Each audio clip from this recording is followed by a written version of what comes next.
ನನ್ನವಳು ಚಂದನ ಹೆಂಗರುಳ ಹೂಮನ ಋತುವೆ ಸುರಿಸು ಇವಳಿಗೆ ಹೂಮಳೆ ಎದೆಯಲಿ ಆದರ ತುಂಬಿರುವ ಸಾಗರ ನನ್ನ ದೊರೆಯ ಹೃದಯ ನಿವಾಸಿನ ಅರೆರೆ ನುಡಿದೆ ಕವನ ನುಡಿಸೋ ಕವಿಗೆ ನಮನ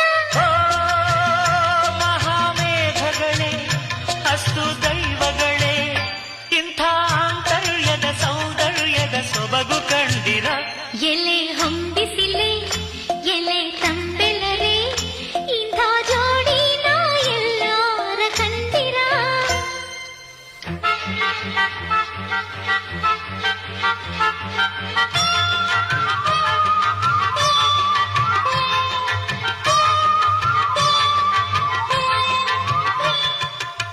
ತನ್ನ ನನ್ನ ತಾನನ್ನ